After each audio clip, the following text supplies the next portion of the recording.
Le docteur Didier Jutras-Assouad, que je vous présente, est à la tête de l'unité de traitement en psychiatrie des toxicomanies.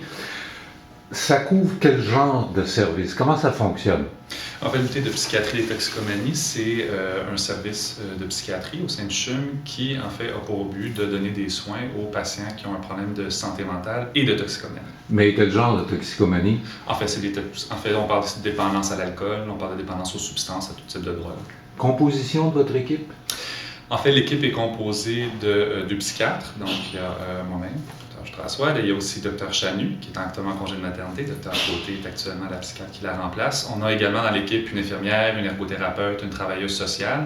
Et puis notre équipe est intégrée en fait au service de médecine des toxicomanies du CHUM. Donc il y a toute une équipe de médecins spécialisés en toxicomanie et toute une équipe d'infirmières et de travailleurs sociaux qui sont eux spécialisés dans le traitement de la toxicomanie. Pour la plupart des services que nous offrons au département de psychiatrie, il y a toujours la question de l'accès et dans les toxicomanies, un des principaux problèmes, c'est l'admission, bien entendu, du problème d'une part et ensuite l'accès au service. Tout à fait. Comment ça se passe, ça? En fait, si on remonte un peu dans l'histoire, une des choses qu'on sait qui est assez évidente, c'est que tous les gens qui ont un problème de santé mentale sont plus à risque que la population générale d'avoir un problème de toxicomanie.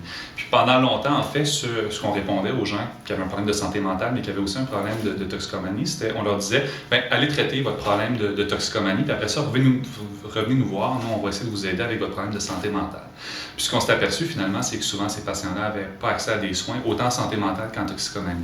D'où l'idée de développer un programme vraiment intégré où on va traiter les deux problématiques en même temps, parce qu'on sait que ces deux problématiques-là sont vraiment très près l'une de l'autre. Donc là, vous parlez de gens qui sont porteurs de double diagnostic. Exactement. Mais présumons que vous avez quelqu'un qui se présente chez vous et qui a qu'un seul diagnostic, la toxicomanie. Est-ce que ça relève de votre service? En fait, ces gens-là, on va les orienter vers le service de médecine des toxicomanies au CHUM, donc l'équipe avec laquelle on interagit directement, qui eux sont spécialisés vraiment dans le traitement des patients qui ont une problématique de toxicomanie seulement et pas de santé mentale directement. Bon, revenons au double diagnostic. La personne qui a un problème psychiatrique et un problème de toxicomanie, qui réussit finalement à être admis dans votre service, il y a de l'hospitalisation, il y a des services externes, comment ça marche?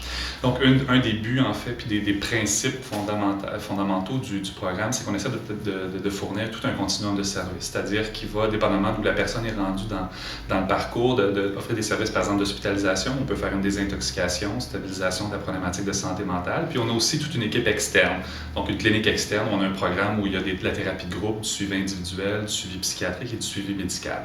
Le but étant là, vraiment, d'essayer de répondre le plus possible à tous les besoins que les gens qui ont un problème de santé mentale et de toxicomanie peuvent avoir. Quels sont vos liens avec les autres services du département de psychiatrie? En d'autres termes, une fois que quelqu'un est passé entre vos mains et qu'il n'a peut-être plus besoin strictement parlant de vos services, comment peut-on l'acheminer par la suite? En fait, un des principes aussi de l'unité, c'est qu'on essaie toujours de fonctionner en étroite collaboration avec les équipes qui vont nous référer les patients. Donc, ce que ça signifie, c'est qu'on fonctionne par épisode de soins. Nous, ce qu'on fait, c'est qu'on essaie de donner pendant un certain moment des services à une personne qui a besoin, en fait, de nos services. Et puis, quand la personne a stabilisé sa problématique de consommation et de santé mentale, on va ensuite faire la liaison avec l'équipe en deuxième ligne, par exemple l'équipe de psychiatrie ou l'équipe de traitement de la toxicomanie. Et aussi avec les médecins de famille et les médecins dans la communauté? Tout à fait. En fait, nous, ce qu'on fait à la fin d'un épisode de soins dans nos services, c'est qu'on regarde avec le patient où il en est rendu, c'est quoi ses besoins.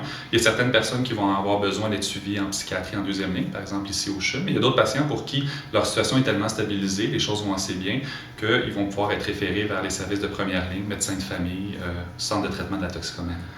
Les choses sont bien en marche. C'est un service qui est relativement nouveau. Vous êtes content? Vous avez d'autres projets? En fait, c'est un service qui existe depuis 2009, donc on en est vraiment au balbutiement, on est au début, mais les choses roulent bien, le programme est assez bien établi, et puis en fait, ce qu'on est en train de faire maintenant, c'est de développer plusieurs partenariats avec les collaborateurs du réseau. Merci beaucoup, Dr. Assouad. Ça fait plaisir.